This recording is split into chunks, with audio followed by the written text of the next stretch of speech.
বিসমিল্লাহির রহমানির রহিম। আসসালামু আলাইকুম। আমার ইউটিউব পরিবারের ভাই ও বোনেরা সবাই কেমন আছেন? আশা করছি দেশ ও দেশের বাইরে, কাছে কিংবা দূরে, যে যেখান থেকে বসে আজকের এই ভিডিওটা দেখছেন বা দেখবেন, সবাই ভালো আছেন। আলহামদুলিল্লাহ, আমরাও সবাই ভালো আছি। আমি অথৈর আম্মু, ব্লগার অথৈস আম্মু ইউটিউব চ্যানেলে আপনাদের সবাইকে স্বাগত জানিয়ে শুরু করছি আজকের ভিডিওটা। আশা করছি বরাবরের মতো আজকের ভিডিওটা আপনাদের কাছে একটু হলেও ভালো লাগবে, তাই অনুরোধ করছি একটা লাইক দিয়ে সম্পূর্ণ ভিডিওর সঙ্গে থাকুন। স্কিপ না করে সম্পূর্ণটা দেখার চেষ্টা করুন। আজকের ভিডিওটা শুরু করেছি একদম সকাল থেকে। এই ভিডিওটা ছিল গত পরশু দিনের, সেটাই আজকে আপনাদের সাথে শেয়ার করছি। গতকালকে সকালে ঘুম থেকে উঠেই দেখি কারেন্ট নেই। কিছুক্ষণ পর নেটওয়ার্কও বন্ধ হয়ে যায়। একদম কারেন্ট আসে অনেক রাতে। তখন আর ভিডিও আপলোড করিনি।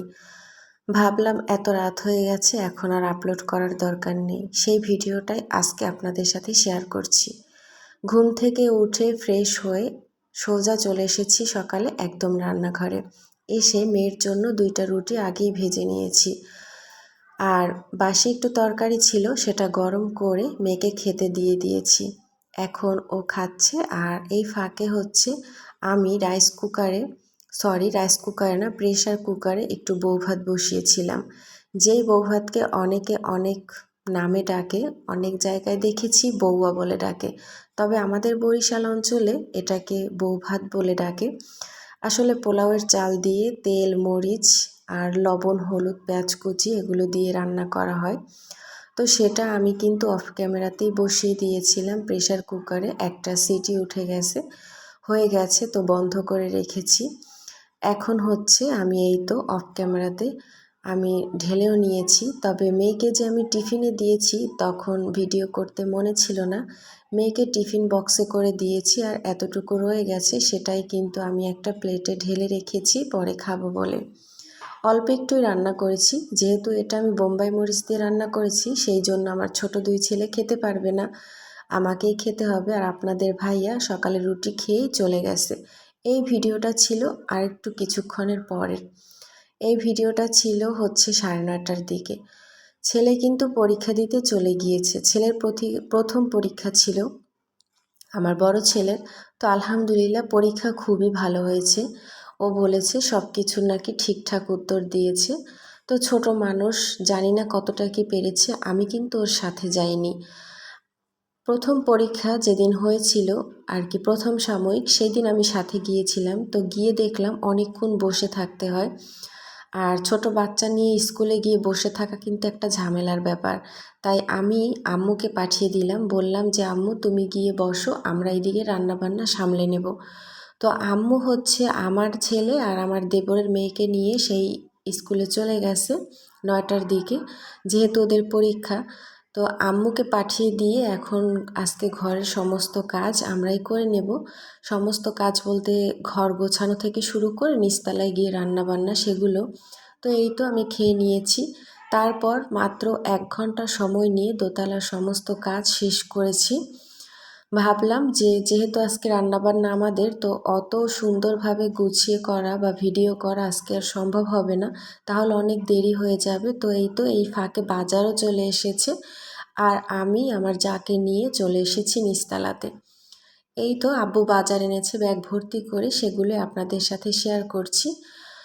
আর ভিডিওটা করে দিচ্ছে আমার যা, যেহেতু আমার শ্বশুর রিকশাতে বাজারটা পাঠিয়েছে, আমার শ্বশুর শাশুড়ি কেউই বাসায় নেই, সেই জন্য ভিডিওটা করতে একটু সুবিধা হয়েছে।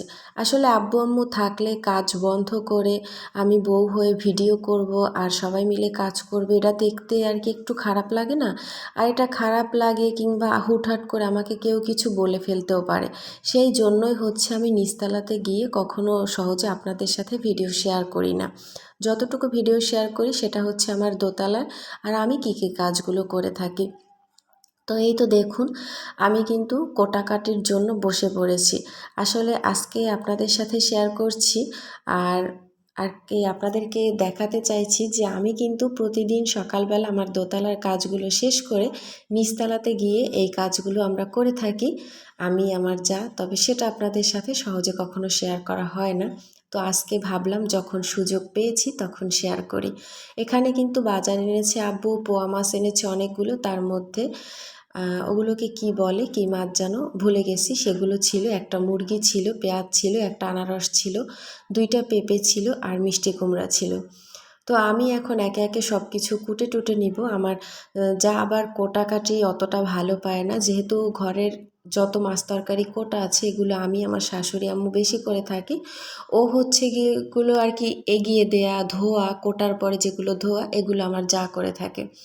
তো এই তো মাছগুলোকে আমি প্রথমে ঢেলে নিচ্ছি। এখন এই ফোনটা অনেক নড়াচড়া করছে, আর এই ভিডিওটা করে দিচ্ছে আমার আরাপ শোনার মতো, যে আমার দেবরের একটা ছোট্ট মেয়ে আছে 4 বছরের, ওর হাতে আমি ক্যামেরাটা অন করে ফোনটা ধরিয়ে দিয়ে ওকে বসিয়ে দিয়েছি। বলেছি আমাকে ভিডিওতে উঠাবা না, তুমি ফোনটা এইভাবে করে ধরো।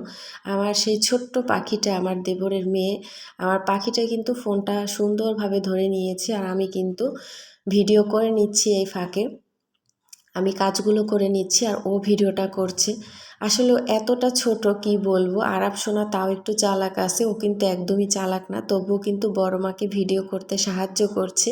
আসলে আমি যে ভিডিওটা করি আর ভিডিওগুলো আপলোড করি আমার চ্যানেলে, আমার এই যে ছেলে মেয়েরা, মানে আমার 3 জন আর আমার দেবরের 2 জন, আমার 5 ছেলে মেয়েই কিন্তু আমাকে সব সময় উৎসাহ যোগায়, আর যখন যে যেখান থেকে পারে আমাকে ভিডিও করে সাহায্য করে।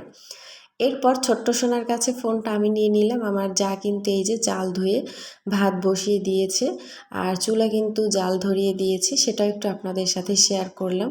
আসলে আমাদের চুলাটা সেরকমভাবে লেপা হয় না, যেহেতু আমরা 2 জাই উপরে থাকি, আর আমার শাশুড়ি আম্মু চুলা লিপতে পছন্দ করে না।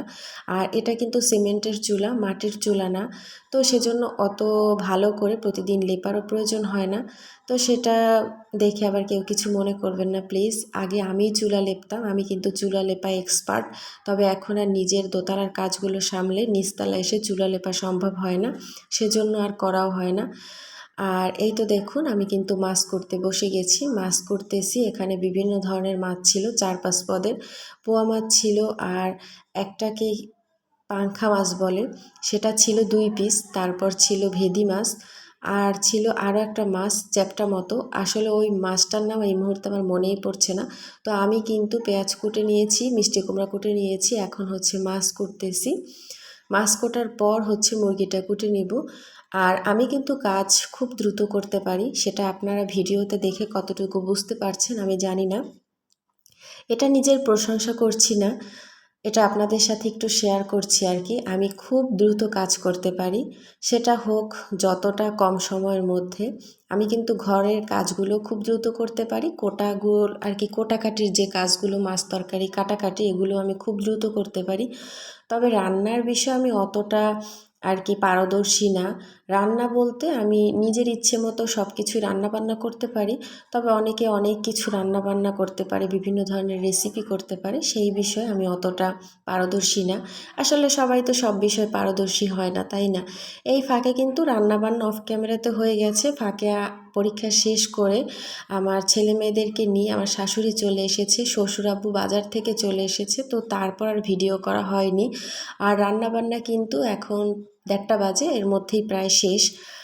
তো এই তো রান্না শেষে আমার যা থালাবাটি ধুয়ে নিচ্ছে সেটা একটু আপনাদের সাথে শেয়ার করলাম। আর আমি এই দিক থেকে ভাত ঢেলে নিয়েছি, আর মোটর ছেড়ে পানি ধরে নিয়েছি, পাম্প ছেড়ে আর কি। তারপর আমাদের যে বড় ঘরটা, যেখানে আমরা সবাই মিলে নিচতলাতে আর কি থাকি, সেই ঘর ঝাড়ু দিয়ে নিয়েছি। ফাঁকে রান্নাবান্নাগুলো শেষ হয়েছে, সবগুলো গুছিয়ে ঘরে নিয়েছি।